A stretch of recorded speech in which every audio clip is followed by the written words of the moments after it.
बर्फ की गुप्त ऊष्मा 80 कैलोरी प्रति ग्राम है। इसे जूल प्रति किलोग्राम में व्यक्त कीजिए। और हमको दिया जा रहा है 1 कैलोरी बराबर 4.18 जूल। तो इस सवाल को अपन लोग दो तरीके से लगाएंगे। पहला, जो चैप्टर का नाम है ना, तो हम पहले एक पद्धति के मात्रक को दूसरी पद्धति में मात्रक में बदलने वाले सूत्र का उपयोग करेंगे, ठीक है। और फिर साधारण तरीके से लगाएंगे। तो सबसे पहले हम गुप्त ऊष्मा की विमा निकाल लेते हैं। गुप्त ऊष्मा को कैपिटल एस लिखते हैं। आप लोग सूत्र पढ़ो, Q बराबर M इंटू एल होता है। तो L बराबर Q अपॉन M हो जाएगा। किसी का भी विमीय सूत्र निकालना हो तो हमें सूत्र पता होना चाहिए, तो विमीय सूत्र निकालने में आसानी होती है। Q ऊष्मा या ऊर्जा है, और ऊर्जा की विमा क्या होती है? जो कार्य की विमा होती है ना। कार्य बल गुणे विस्थापन, तो बल की विमा m L T⁻², और लंबाई का गुणा हो तो L⁻², ये हो जाएगी। तो जो ऊर्जा की विमा होती है वो तो m L⁻²T⁻², अपॉन द्रव्यमान की विमा कैपिटल M। और विमा हमेशा बड़े कोष्टक के अंदर लिखी जाती है। M से M कट जाएगा, कितना बचेगा? L⁻²T⁻²। तो ये गुप्त ऊष्मा की विमा निकल है, ठीक। अब यहां पे हम देखें कैलोरी। जैसे ग्राम तो सीजीएस पद्धति में हो गया, यहां किलोग्राम और जूल ये एमकेएस पद्धति में हो गया, है ना। जूल, 1 जूल बराबर क्या होता है? किलोग्राम मीटर स्क्वायर प्रति सेकेंड स्क्वायर को, है ना, क्या कहते हैं? जूल कहते हैं। तो ये एमकेएस पद्धति में हो गया, है ना। कैलोरी किसी पद्धति में नहीं आता, तो इसको पहले हम सीजीएस पद्धति में चेंज कर लेते हैं ना। कैलोरी किस में बदल, आर्ग में बदल लेते हैं, ठीक। तो ये पहली पद्धति मान जो हमें दिया है, गुप्त ऊष्मा का मान कितना दे रहा है? 80 कैलोरी प्रति ग्राम। तो कैलोरी को हम किस में, आर्ग में बदलना है। तो 80, 1 कैलोरी बाद दिया 4.18 जूल। तो 4.18 किसमें? जूल में आया। और 1 जूल बराबर होता है 10⁻7 अर्ग, ठीक। तो कैलोरी किस में, अर्ग में बदल गया। पहले में जूल में बदला तो 4.18 का गुणा हुआ, और 1 जूल बराबर होता है 10⁻7 अर्ग, ठीक है। और बटे में ग्राम थे, ग्राम लगा दिया। तो 0, 8 8 64 की 4, हंस लगी 6, 8 एकम 8, 6 14 की 4, हंसी लगी 1, 8 चौक 32 और 1 33। दो स्थान पर दशमलव लग जाएगा, 10⁻7। दशमलव यहां, इसको इस तरफ खिसका लेते 2 स्थान, तो इसमें 2 और जुड़ जाएगा, तो हो जाएगा 3.344 गुणे 10 किया 2 स्थान खिसकाया, तो 7 में 2 जोड़ेंगे तो हो जाएगा 9 अर्ग प्रति ग्राम, ठीक। तो पहली पद्धति में आंकिक मान n1 का मान कितना हो जाएगा? ये हो जाएगा 3.344 गुणे 10⁻9। और ये कौन सी पद्धति में है? सीजीएस पद्धति, सुविधा के लिए इसको लिख देते हैं, ठीक। और हमें किसमें चाहिए? जूल प्रति किलोग्राम में इसका मान ज्ञात करना है ना। n2 का मान हमें ज्ञात करना है किसमें? एमकेएस पद्धति में।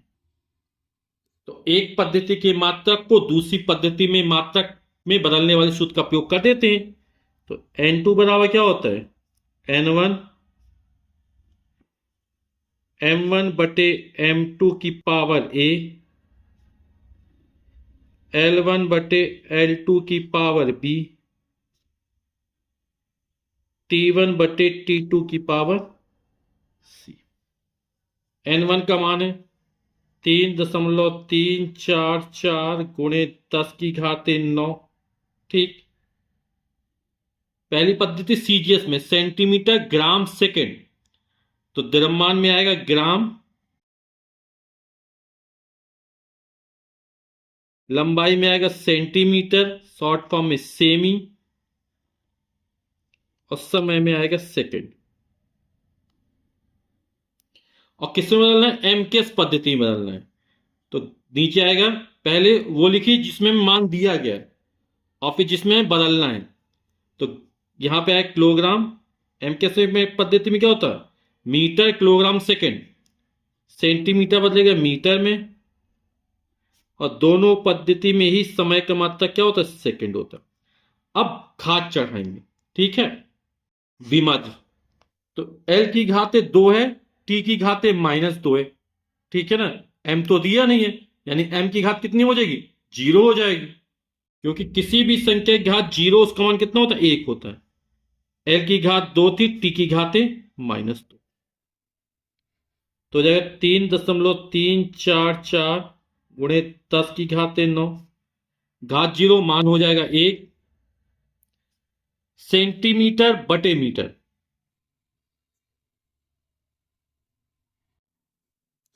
और 1 मीटर में क्या होता है, 100 सेंटीमीटर होता है।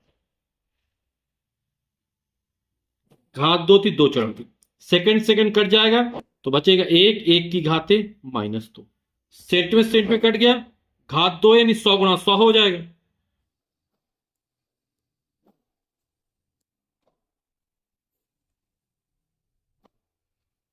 ठीक, सेंटीमीटर कट गया, और घात 2 था तो 100 का 2 गुणा कर दिया। ये पूरा चित्र उतार लेते हैं, 100 के लिए से 10 की घाते 2, और ये 10 की घाते 2, कितना हो, 10 की घाते 4 हो जाएगा, है ना।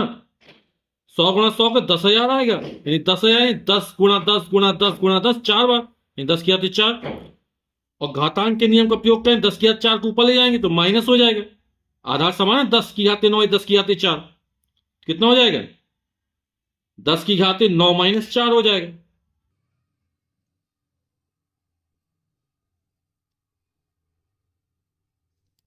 नौ में 4 कितना है, 5 है, 3.344 गुणे 10 की घाते 5, ये हमारा N2 का मान निकल आया।